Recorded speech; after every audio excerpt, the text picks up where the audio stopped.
Hello everyone, this is Satpal and you are watching option seller. और आज के इस वीडियो में मैं आपके साथ शेयर करूंगा 3 चीजें जिनके बारे में आपको अवेयर रहना है ऑप्शन सेलिंग करने से पहले। कोई भी ऑप्शन आप सेल करते हो उससे पहले इन 3 चीजों को आपको कंसिडर करना है, उनके बारे में आपको अवेयर रहना है। तो वो 3 चीज क्या है मैं आपके साथ शेयर करता हूं। तो चलिए बिना टाइम वेस्ट किए इस वीडियो को शुरू करते हैं। तो देखिए, ऑप्शन सेलिंग करने से पहले सबसे पहली चीज जो आपको कंसिडर करनी है वो है मार्जिन, कि आपका मार्जिन कितना लग रहा है। अब आप बोलोगे कि हाँ, हमें पता है कि ऑप्शन सेलिंग में हमें ज्यादा मार्जिन देना होता है, लेकिन ये आधा सच है। हम सिर्फ इतना ही समझते हैं कि ऑप्शन सेलिंग में हमें इनिशियली ज्यादा मार्जिन देना होता है, जबकि ऑप्शन बाइंग में एक प्रीमियम पे करना होता है। लेकिन इसकी एक और डायमेंशन है जो आपको जानना बहुत जरूरी है, और वो ये कि ऑप्शन सेलिंग में जो आप मार्जिन पे करते हो इनिशियली, जरूरी नहीं है कि थ्रू आउट द ट्रेड आपका उतना ही मार्जिन लगेगा। आपका मार्जिन एक्सपेंड भी हो सकता है, मार्जिन एक्सपेंशन हो सकता है। मार्जिन एक्सपेंशन क्या होता है? जब मार्केट में वोलेटिलिटी बढ़ती है तो आपकी मार्जिन रिक्वायरमेंट बढ़ने लग जाती है। जिस पोजीशन के लिए आज आपको 1 लाख रुपए का मार्जिन चाहिए, अगर मार्केट में वोलेटिलिटी बढ़ गई आपके ट्रेड लेने के बाद, तो फिर उसी पोजीशन के लिए मार्जिन रिक्वायरमेंट 1.25 लाख हो सकती है या 1.5 लाख हो सकती है। मतलब मार्जिन एक्सपेंशन हो सकता है। तो अगर आप ऑप्शन सेलिंग करते हो तो आपको इस चीज के बारे में जरूर पता होना चाहिए कि मार्जिन एक्सपेंशन क्या होता है और मार्जिन एक्सपेंशन कब होता है। तो मार्जिन एक्सपेंशन तब होता है जब मार्केट में वोलेटिलिटी बढ़ती है, और मार्जिन एक्सपेंशन को टैकल करने के लिए आपके पास एक्स्ट्रा कैश हमेशा रहना चाहिए। So the first and the foremost thing is margin. You have to be aware about the margin, कि आपका मार्जिन है वो एक्सपेंड हो सकता है, आपको मार्जिन की रिक्वायरमेंट पड़ सकती है। जितना मार्जिन आपने इनिशियली दिया है, जरूरी नहीं है कि थ्रू आउट द ट्रेड वही मार्जिन रहेगा, वो एक्सपेंड हो सकता है। तो ये तो बात होगी पहली चीज की। अब बात करते हैं दूसरी चीज की। दूसरी चीज है वोलेटिलिटी। अगर आप ऑप्शन सेलिंग करते हो तो आप वोलेटिलिटी को इग्नोर नहीं कर सकते। वोलेटिलिटी आपकी फर्स्ट कंसिडरेशन होनी चाहिए। देखिए, वोलेटिलिटी क्या होती है और ये आपके ऑप्शंस को कैसे इफेक्ट करती है, ऑप्शंस के प्रीमियम को कैसे इफेक्ट करती है। वोलेटिलिटी होता है फियर इंडेक्स। वोलेटिलिटी मार्केट में होप्स और फियर को रिप्रेजेंट करती है। सिर्फ फियर ही नहीं, होप को भी, कि आगे क्या हो सकता है, क्या एक्सपेक्टेड है, उसके हिसाब से मार्केट में वोलेटिलिटी कम या ज्यादा होती है। तो जब मार्केट में वोलेटिलिटी बढ़ती है तो ऑप्शंस के प्रीमियम है वो इन्फ्लेट होना शुरू हो जाते हैं, और जब वोलेटिलिटी गिरती है तो ऑप्शन के प्रीमियम श्रिंक होना शुरू हो जाते हैं। तो बीइंग ए ऑप्शन सेलर, अगर आपने ट्रेड ले लिया है, आपने ऑप्शन को सेल कर दिया है और उसके बाद वोलेटिलिटी बढ़ती है, तो फिर आपके ऑप्शन जो आपने सेल कर रखे हैं उनका प्रीमियम बढ़ना शुरू हो जाएगा और वोलेटिलिटी आपको लॉस देगी। तो आपको हमेशा अवेयर रहना है कोई भी ऑप्शन सेल करने से पहले कि मार्केट में वोलेटिलिटी क्या है।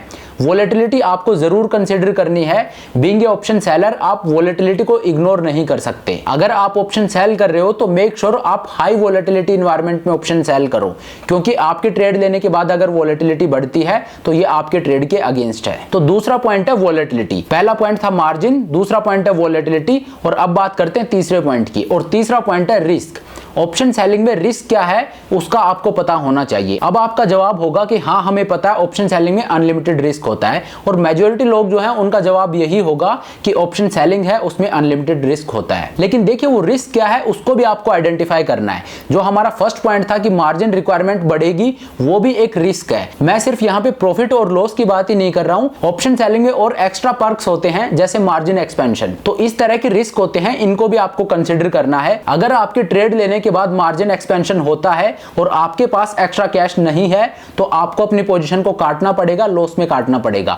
तो ये भी एक तरह का रिस्क है जो आपकी ऑप्शन सेलिंग के साथ एसोसिएटेड है। दूसरा रिस्क क्या है? दूसरा रिस्क वही है जो पॉइंट अभी मैंने आपके साथ शेयर किया कि मार्केट में वोलेटिलिटी बढ़ गई, तो ये आपके ट्रेड के लिए नेगेटिव है। क्यों? क्योंकि अगर मार्केट में वोलेटिलिटी बढ़ती है तो जो प्रीमियम आपने सेल किया है वो इन्फ्लेट होगा, और आपके सेल करने के बाद अगर प्रीमियम इन्फ्लेट होता है दैट मींस आपको लॉस होगा। तो देखिए, आपको रिस्क को हमेशा कैलकुलेट करके चलना है। जब आप ऑप्शन सेलिंग करते हो तो जो आपका प्रॉफिट है वो लिमिटेड है और आपका जो लॉस है वो अनलिमिटेड है। और वहीं अगर मैं ऑप्शन बाइंग की बात करूं, वहां पे जो आपका प्रॉफिट होता है वो अनलिमिटेड होता है और आपका लॉस होता है वो लिमिटेड होता है। तो देखिए, जो रिस्क डिफाइंड स्ट्रेटजीज होती हैं उनकी सबसे अच्छी बात यह है कि आपको डिफाइन नहीं करना होता कि आपका रिस्क क्या है, वो ऑलरेडी डिफाइंड होता है। और उसी तरह से जो प्रॉफिट डिफाइंड स्ट्रेटजीज होती हैं उनमें भी आपको डिसाइड नहीं करना होता कि आपका प्रॉफिट कितना लेना है।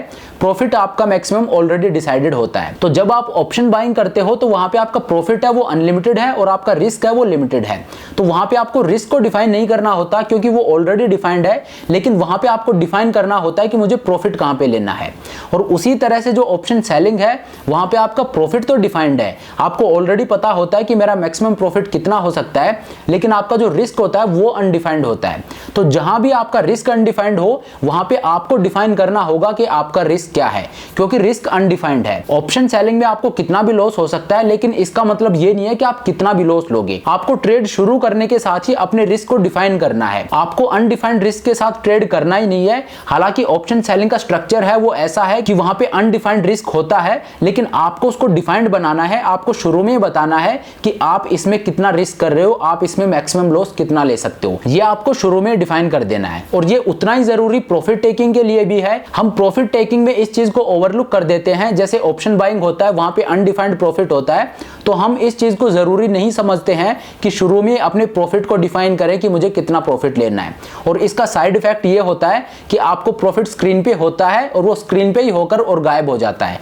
क्यों? क्योंकि आपका pre defined set of rules नहीं होते हैं कि मुझे कहां पे प्रॉफिट टेकिंग करनी है। तो आपका प्रॉफिट टेकिंग में भी और लॉस बुकिंग में भी, इन दोनों ही सिनेरियोज में आपके pre defined set of rules होने चाहिए कि मुझे यहां पे प्रॉफिट बुक करना है और यहां पे मैं अपने लॉस को काट लूंगा। तो इस वीडियो को मैं बहुत लंबा खींचना नहीं चाहता। मेरा मकसद यहां पे आपको 3 पॉइंट बताना था कि ऑप्शन सेलिंग से पहले ये 3 चीज आपको जरूर कंसीडर करनी है, क्योंकि ये चीज ऐसी नहीं है जिनको हम नहीं जानते हैं। हम इनको जानते हैं, लेकिन उसके बारे में हम अवेयर नहीं होते हैं, कॉन्शियसली उन चीजों के बारे में अवेयर नहीं होते हैं। तो ये 3 चीज मैं एक बार फिर से रिपीट कर देता हूं।